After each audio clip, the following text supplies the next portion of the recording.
Your Cincinnati Reds have won 10 games in a row, and much of what they're doing is sustainable for the long term. I'll explain why on today's Locked On Reds. You are Locked On Reds, your daily Cincinnati Reds podcast, part of the Locked On Podcast Network, your team every day. You are Locked On Reds, and I'm your host, Jeff Carr. Thank you so much for joining me here today. I am a lifelong Cincinnati Reds fan that has turned an addiction into information for you. Here on the Locked On Reds podcast, this is now my 5th season covering the team on a daily basis, your team every day, thanks to the Locked On Podcast Network for Locked On Reds. And I want to thank you for taking time out of your day to listen to me talk some Reds with you. I encourage you, if you're listening, hit me up on Twitter at Jeff Carr with 3 F's, or you can drop a thought here on the YouTube page in our comment section, because talking Reds is what I do, and I want to talk Reds with you. And you can get even more Reds insight and get a direct line to me by texting I'm in to 513-597-0944.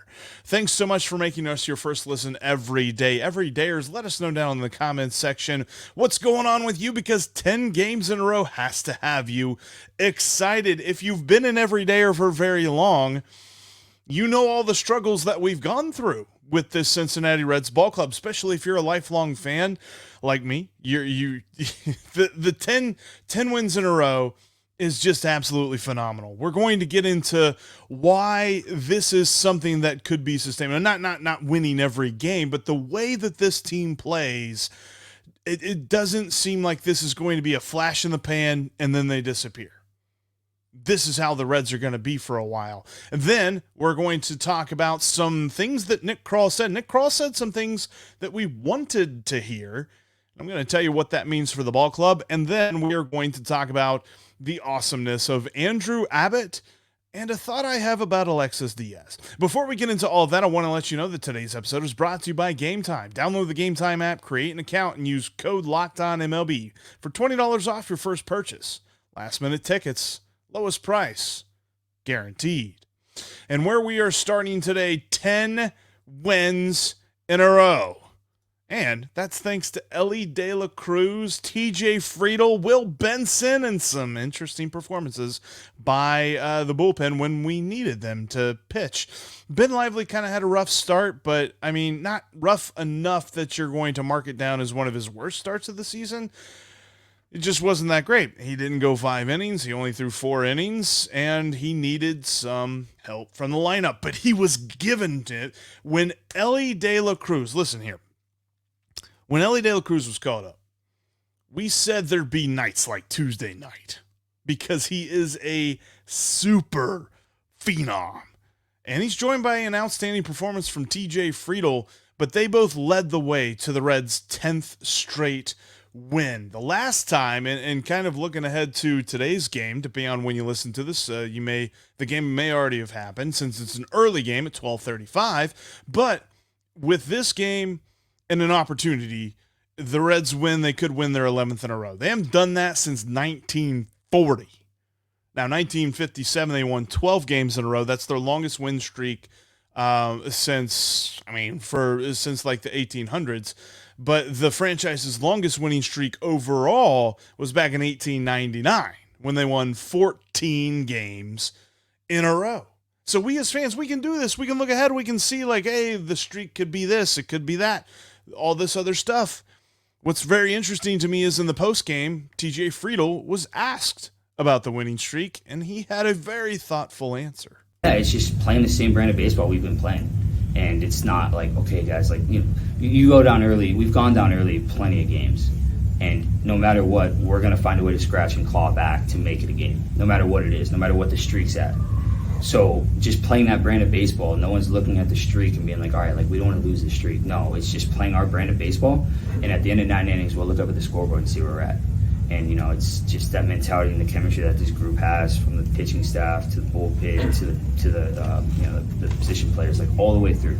That's the mindset that we have, and that's the brand of baseball that we're going to continue playing. That feels like the answer that most players would give, and like they have to give that answer, but it just feels different with this ball club. And then a big reason is why is Elly De La Cruz. Elly De La Cruz was 3 for 4 last night, and he had an amazing game. He is really starting to heat up after, they kind of sat him down for a game last week. He has just been on a tear. 3 for 4 last night with a pop fly home run. I sent out a tweet. I was just like, that is an Elly De La Cruz home run. Looks like a pop fly, lands 40 feet back in the stands. Yes, I know there were a couple of people that like to tell me it didn't land 40 feet in the stands, landed in the front row there in left field. Whatever, still a home run. Elly De La Cruz hits these things that just look like moonshots, look like they're going to be a can of corn, and then all of a sudden, bam, he's rounding the bases for a homer. He just does that. He then had a double that one hop to the left fielder. Now, let me rephrase that. He hit a double that literally pretty much every other player, it's a single. He hits it to the left fielder. That's Jurickson Profar. And Profar, whenever he picks it up, Elly's already halfway to second. He is so fast. And he just absolutely took over the game with his base running after he hit a single. He hit a single that hit off the Rockies pitcher at the time, and I forget who it was, but hit off the pitcher. He was able to beat the throw to first, but the throw was off, and it went into right field, so Elly went to second. So there he is standing on second. Next pitch, or before the next pitch, the pitcher decides he's going to make a pickoff move and try and get him out at second. Threw it into center field. Elly easily moves on to third base. And then the very next pitch, Jake Friedl doubles into the right field corner, so Elly scores easily. Elly probably would have scored from first on Jake Friedl's double. It's just how fast he is, but his base running game, it just changes the game. That pitcher was so uncomfortable after the pickoff attempt that went nowhere. Just unbelievable. And then I believe he tried to pick off Jake Friedl, and with that pickoff attempt, he missed, and it went into center field, and Jake Friedl scored from second base. It's the kind of thing that sets up the other team for so much failure. Just absolutely forces them to unravel themselves if they're going to try and get him out. And of course, later on in the game, it was stupid. He slides into third base head first, absolutely safe, by the way. I think this was after the double, but he's absolutely safe. And the third baseman, Ryan McMahon, tries to tag him, was too late to tag him, but falls on him, makes it look like a fall anyway. I think it was a fall, but looked like he bodied him, pushed him off third base and tagged him. And for some reason, the umpire called him out. I think the umpire, I think they're just trying to learn what Elly De La Cruz can do, because the umpire looked at this situation almost as if he was just like, nah, there's no way he's safe there. I got to call him out. But it was obvious that he was forced off the base. I don't understand that rule if that's not what that was. But just beautiful base running from him. And TJ Friedl, look, first 4-hit night of his career. He had a 3-run bomb that really just set this game in motion for the Reds. But an absolute 3-run bomb, 3 singles on the night. He had 5 balls in play with an average exit velocity of 95.3. The definition of a hard hit ball is a ball with an exit velocity of 95. Everything he put in play was a hard hit ball on Tuesday night. And he had this interesting bit to say, because we talked a lot about this with Joey Votto coming back. Is he going to affect the chemistry of this team in a certain way? And I am more confident now than I have ever been that I don't necessarily know that you can negatively affect this Reds team chemistry. In fact, even this winning streak, a lot of people would say, boy, a winning streak would really put pressure on a young team like this. I don't think so. And it has a lot to do with what TJ Friedl says right here. We actually talked about this a couple of days ago, and it goes back to that Pittsburgh series when we went into Pittsburgh and got swept, and I think we scored 2 runs in 3 or 4 games maybe. And a lot of us were kind of pressing to be that guy to hit the home run, or runners were in scoring position, and we were putting added pressure on ourselves to get that hit, to be that guy that kind of flips everything. Well, putting that added pressure on yourself makes it hard. It makes it tougher than a game that's already hard. So, we had a meeting when we got back home, and Luke Maley said it best. It's like the next man up mentality, and it's like we have a team, we have a squad full of guys who are more than capable of producing. Like you said, each and every night it's a different guy, and no matter what, no matter where the line is, no matter who's up in the order, no matter where we're at, we always have someone who's going to produce. And so once we kind of got in that mindset and committed to that, it's just been full go since then.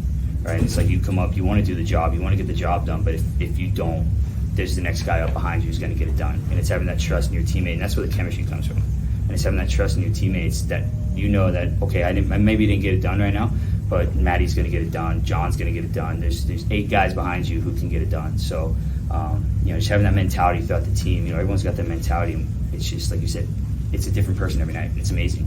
It's not just one guy that you're hoping is going to get that hit. It's every single person, 1 through 9. Guys come off the bench, big pinch hits. Like, it's everyone. And it's incredible. And it's contagious. This is a theme across all sports, whether you're talking about basketball or football or baseball or hockey or whatever. Any player on a good teams say this, by the way. Any player on a good team says, I know the dude next to me has my back. Offensive linemen say this all the time. On the best of offensive lines, and I've heard Dave Lapham talk about this quite a few times. He's like, I knew the dude next to me had me. If something went wrong, if I didn't play perfectly, dude next to me was going to pick up my slack. And I think that is key because we as humans are not perfect. We're going to mess up eventually. And if you mess up and you know that your teammates got your back, you're not worried about messing up anymore. Will Benson is a perfect example of this. He has come up from the AAA and just absolutely blown up. And by the way, he ain't done heating up. He hit a home run last night. He was 1 for 2. He had a walk as well, and he scored after he walked. His season average is up to 263. His on-base percentage is up to 371. This is more what we were talking about. The slugging percentage still needs to go up a little bit. Not necessarily where I thought it would be quite yet, but he's 25 years old. You saw it at the beginning of the season. His first month with the Reds, he was pressing. Every single at bat looked like he needed to hit a bases empty grand slam. But it's like he gets it. And all these guys understand it. You don't have to hit a bases empty grand slam. You just have to get on base. And this team is just going to continue to play. I mean, this was the 7th game of the season that the Reds had 3 homers in a game. 3rd game in a row, by the way. They hit 3 homers in a game. It's the first time all season they've had that kind of a streak, but they're just coming together. And whatever it is that they've got going on right now, it is absolutely sustainable because of the mentality of this team. Yeah, there's a lot of talent, but it's the mental aspect of the game that can absolutely trump talent. And they have the mental aspect figured out as well. And I said this, and Steve and I, we both said this whenever Elly was called up. We said there'd be nights like Tuesday night. From Elly, from TJ, from everybody on this team, because it's infectious. The Reds are good. And you know what? Nick Krall gave us some news that we were all hoping to hear. Because with this good Reds team, there's going to be some moves that need to be made. Coming up next, I'll tell you why what Nick Krall said is so vital to the growth of this team.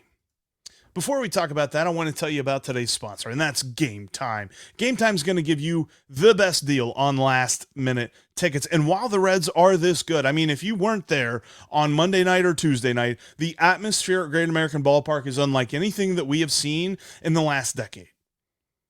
Okay, maybe the All-Star game and all that stuff, that was pretty cool. But as far as regular season Cincinnati Reds baseball, you got to get there, and Game Time is going to help you do it. You got to check them out today. You can download the Game Time app and use the promo code LOCKEDONMLB for $20 off your first purchase. We're going to help you get in the door a little bit cheaper. Plus, Game Time has the Game Time guarantee. If you find tickets in the same section, the same row on another app for cheaper, Game Time is going to credit you 110% of the difference. That's how confident they are in giving you the best price. So download Game Time today. Use the promo code LOCKEDONMLB for $20 off your first purchase and get to a Reds game for a good price. That's Game Time. They've got last-minute tickets. They've got the lowest price, guaranteed. The Reds and Rockies finish up the series today, starting at 12:35 p.m. Eastern Time. And you know what? If you can't get down to the ballpark, you can catch every pitch of the Reds' hometown broadcast with SiriusXM on the SXM app. Just search Reds. And thanks as always for making Locked On Reds your first listen every day. Every dayers on the next podcast, we will get the Rockies' perspective of this series with Paul Holden from Locked On Rockies. So make sure you join us. All right, Nick Krall spoke yesterday before Tuesday's game, and he had a lot to say. The impetus for the press availability was the fact that the Reds DFA'd Wil Myers. That was something I didn't think they'd do. We talked about this whenever we were looking at all the guys that were coming back from injury. I said that, Wil Myers is coming back. I bet they bring him up. They try to see if they can get some value, recoup some value a little bit with some performances, and then maybe trade him off. They weren't going to do that. And it just shows how serious this team is. The Cincinnati Reds are serious. And I don't think that we could say that over the last few years. We weren't sure. Turns out they were playing the long game. They're making a lot of people eat crow so far this year. But there's some moves that Nick Krall needs to make. But based on what he said on the Nick Krall DFA, or on the Wil Myers DFA, I think he's going to make the right decisions. It wasn't about the money. It was just about, hey, we have guys on this team that have taken steps forward, and there's been a lot of guys from AAA to the big league players, or to the guys that started in the big leagues. So it's seeing these guys take steps forward. They just earned the playing time. They've earned everyday roles. They've earned those bench roles, and we thought Wil would be a contributor coming in, and just didn't happen. I feel bad. He's a great guy, and wish him the best. But we thought it was best for our team to stick with these guys. That was the right thing to say. That's the right mentality to have, and that means the Reds are serious. And when you look at this team being at the top of the division, but still having a lot of questions, especially when it comes to starting pitching, the next question obviously is, are the Reds buyers? Yeah, we're in first place. We're looking to win. That's our goal. So I think we want to do whatever we can for this team. I think we just need to continue to play well and see what's out there. I'm not sure there obviously hasn't been a good match at this point. So I don't see anything on the horizon, but you never know, and you're just going to keep working at it. I think that we've had some starters go down. I think that it'll be nice to get some of those guys back over the next few weeks, but I think that it's something. I think we're just going to look at any avenue to improve our club. It's something that reminds me of what Nick Krall was talking about in the year that they started trading off everybody, and the way that he would word things. And I know a lot of people like to really harp on some of his messages that he had, for us Reds fans, and say, well, he said this was bad. He shouldn't have said this and all this other stuff.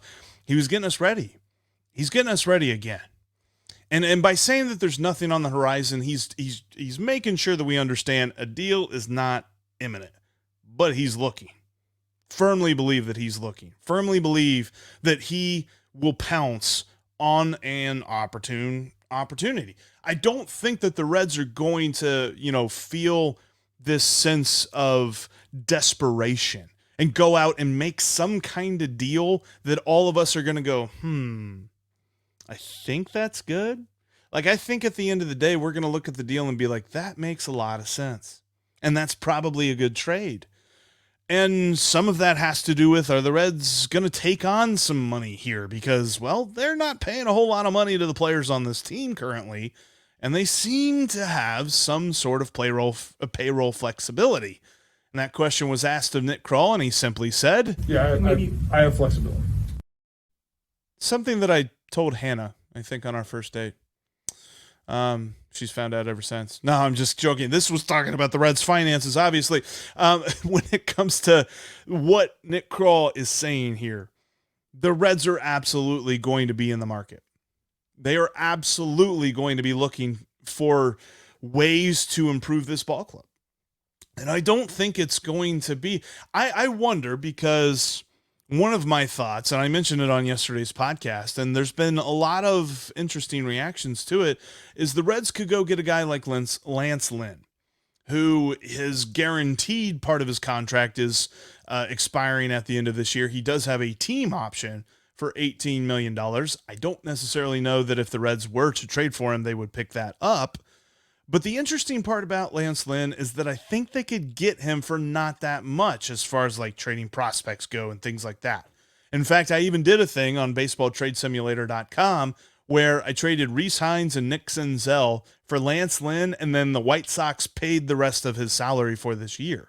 So the Reds would literally get Lance Lynn for basically the money it would cost to buy out his team option. And a lot of people immediately said, well, Jeff, he's got a 6.5 ERA. Why are you going for a guy like that? Do you trust the 15 starts that he's made so far this year or the 49 that he made in the last 2 years as far as the sample size go? Because the 49 starts he made for 2021 and 2022, he has a 3.2 ERA. And something else that's really working against him this season, his BABIP, his batting average on balls in play, is 342 against him. Those 49 starts that I mentioned over 2021 and 2022, his BABIP is 277. I'm getting into the weeds here, but what I'm saying is I think Lance Lynn is better than his ERA is saying. And a lot of people look at his ERA and think they know something about him.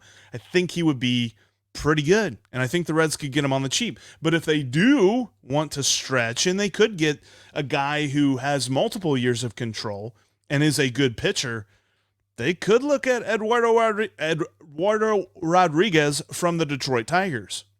Erod's had a pretty decent season. He is currently hurt, but he's coming back here pretty soon. But when they get him back, and if the Reds were to look to trade for him, he's got a couple more years on his deal, and I think it's like $49 million total, so that would cost some money. But as Nick Krall says, yeah, I have flexibility. And he's talking about his finances there. That's the key. But overall, I expect, because the Reds have shown me through the way that they instituted this rebuild, this fast rebuild that they've done, the way that they've accumulated talent on this team, and the way that they're treating the roster this year, the Reds are serious. And when it comes to whether or not they will add the necessary pieces to make a run, I think they will. And I think they're going to do it in a smart way, and in a way that even me talking about Erod and Lance Lynn, probably by the time that they make their deals, I'm going to be like, well, yeah, that makes way more sense than my ideas, because that's what Nick Krall has done. And Nick Krall has earned my trust for that, because he's serious. You know, Andrew Abbott has been amazing so far, but just how amazing has he been? And is there cause for concern? I mean, when you don't allow any runs, it's kind of hard to have causes for concern, but I've seen a couple. We'll dive into that and why we should not see Alexis Díaz for a few days. That's coming up next. Before we get into that, I want to let you know, Reds and Rockies are finishing up the series here today, 12:35 p.m. Eastern Time. Andrew Abbott will oppose Connor Siebold for the series finale and the chance at 11 wins in a row. That's amazing to say.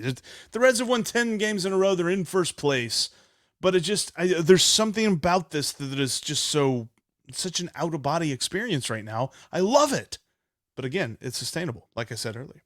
Anyway, if you want to catch every pitch of the Reds' hometown broadcast, you can do so with SiriusXM on the SXM app. Just search the word Reds. Plus, you can follow Locked On Reds on your favorite podcasting platform and right here on YouTube. Also, join the community on Discord. There's a link down in the description of this podcast here today to join the Discord. Lots of great like-minded Reds fans discussing what the Reds should do moving forward and talking about the games as they happen. Plus, for more Reds insight and a direct line to me, text I'm in to 513-597-0944 and join Subtext with me today. Andrew Abbott, so far this season, has not allowed any runs. Don't know if you've heard that or not. He's been phenomenal. And a couple of reasons as to why have a lot to do with his aggressiveness. He throws right around the league average amount of strikes, but he throws the first strike. He throws strike one, the first pitch, to 2/3 of every batter that he sees. That's key. And he uses his defense pretty well. He relies pretty heavily on it, in fact. And actually, that kind of leads me to a couple of things to watch out for. Andrew Abbott coming into this game has an ERA of, what is that now? When you allow no runs in any amount of innings, that's a 0. You have a 0 ERA. What a start to his career. There's been so many great debuts, and there's going to be a podcast probably here about the All-Star break or something where Steve and I will debate who had the better debut. We got a lot to talk about when it comes to that because there's been a lot of great debuts, but Andrew Abbott definitely is up on that list as he just continues to move along. 17 2/3 innings without allowing a run. Let's see what he's got against Colorado today. There are a couple of things that I'm leery of, and I want to see if he can kind of debunk a little bit. 17 2/3 innings is nothing when it comes to a sample size of knowing a pitcher. But what I've seen from this tiny sample size is he's given up lots of hard contact. His average exit velocity against him is over 4 miles an hour over league average. He's allowing an average of 92 miles an hour exit velocity. So when guys are hitting him, they're hitting him hard. His strikeout to walk ratio is bad. 16% strikeout rate, well below league average. And then a 12% walk rate, which is 4% above league average. So, or below. If you've got more walk rate, that's below average. So yes. Anyway, what I'm saying is he is not striking out enough guys and he's walking too many guys. So you got to see that come down a little bit. And then another interesting thing to me is he throws his fastball half the time. And the expected slugging on that, so based on the amount of contact, the quality of contact he's giving up, the expected slugging on that should be 500. It's not quite that much. He's getting lucky. That's something to keep an eye out on because as much as I love what we've seen from Andrew Abbott so far, there are lots of numbers that are saying, careful, he's been getting lucky so far. Now, luck plays into it. If you're lucky, you still have a 0 ERA. They're not going to take that away from him. But can he mitigate the luck by controlling the base on balls, getting more strikeouts, and getting more swings and misses? He doesn't get a lot of swings and misses. That was something he did quite a bit in the minors, so he has the ability to do so. I think he's still just getting used to this major league game. He was very good at getting strikeouts and very good at eliminating the walks, so I'm hoping to see that return, or at least begin to be part of his major league game. It's probably the same thing as like with Elly De La Cruz. Elly De La Cruz was a consistently amazing hitter in the minors, but it took him a little bit of time to get there at each level. Andrew Abbott, to his credit, while he's getting to his final form, has still yet to allow a run, but we still see much improvement in his game, and I think that's going to come here soon. I'll tell you one dude that just continues to be awesome, and that's Alexis Díaz. And yeah, he looked a little rough last night, and that's just because he seems gassed. And Barry Larkin said it a lot on the broadcast. His pitches that he was missing to his arm side. So he's outside to lefties, inside to righties. That's just a telltale sign of fatigue. And he is absolutely gassed. Now, the interesting thing about it is, at this point last season, on June 21st of last season, he had thrown 30 innings. June 21st of this season, he's thrown 30 innings. So he's done this before. The difference is last year, after his 30th inning, he had a quick little injured list stint, and we didn't see him again until July 10th. So he took a couple weeks off. I don't necessarily think they're going to need to do that now. I think we just probably don't see him till Saturday or Sunday of the Braves series. And hopefully that doesn't cost them a game in the Braves series or something like that. But he's absolutely just been pitching way too much lately. And the thing about it is, and this is the key difference from this year and last year, since he's thrown the same amount of innings at this point, is the leverage. He has thrown way more high leverage innings because there's a thing on Baseball Reference called the average leverage index. And they kind of give like a point score. 1 is average, below 1 is below average, and above 1 is above average. Last season, the The average leverage that he was facing was 1.3. So slightly above average, stress. This year, 2.5. Extremely above average, high leverage spots for Alexis Díaz, which means way more stress on every pitch that he has thrown so far this season compared to last year. Now, credit to him, he's been amazing. He's got the best strikeout rate in the National League for relief pitchers at 44%. That's amazing. The next closest dude is Craig Kimbrell at 38%. He is second in the National League in batting average against. Hitters are only hitting a .27 against him. And all year, he's allowed 3 inherited runners to score out of 13. Just amazing stuff for Alexis Díaz, and he absolutely is an all-star. Fans don't vote on pitchers, so we won't get that nonsense. But he's absolutely an all-star, but I absolutely believe the Reds should kind of cool it a little bit on using him. They've got Lucas Sims. They got Ian Gibaut. Ian Gibaut was warming up, but John Sadak surmised, and he was correct in this, in that if the Reds got any insurance runs in the bottom of the 8th inning, then Ian Gibaut would have pitched the 9th. But since they didn't, and it was a 3-run game, which then became a 2-run game because Alexis Díaz was gassed and gave up a run. But because of that, Alexis Díaz was called upon. I don't think the Reds should, that should be an easy decision for David Bell. In fact, he probably went up to Alexis Díaz after the game and said, dude, great work. Love the fact that you just got your 20th save of the season here on June 21st. Jeff Carr's bold prediction of you getting 40 saves looks very reachable. But we're going to set you down for a few days. So, take some time, maybe find a nice bourbon or something if he's a bourbon guy. I don't know. But he needs to take a little bit of a break because dude looked absolutely gassed on Tuesday night, despite being able to get that save. But that's kind of where we're going to end it up today. I'm looking forward to seeing what Andrew Abbott has for us against the Rockies and if the Reds can get their 11th straight win. Can't believe we're saying that. I absolutely love it. But before we get out of here, don't forget, you can catch every pitch of the Reds' hometown broadcast with SiriusXM on the SXM app. Just search the word Reds. And that'll wrap up this edition of Locked On Reds. Thanks as always for making us your first listen every day. Everydayers coming up on the next podcast. We're going to cross over with Paul Holden from Locked On Rockies and get the Rockies' perspective on this series. Plus, Thursday at 4 p.m. Eastern Time, Steve and I will be live. Can't believe I just said that now. Yes, live episode, off day live episode, 4 p.m. Thursday. Make sure you join us. Be active in the comments section with your questions, your comments, your thoughts on the Reds, because we love talking Reds with you every single day, because when it comes to the Reds, Steve and I will be Locked On Reds every single day.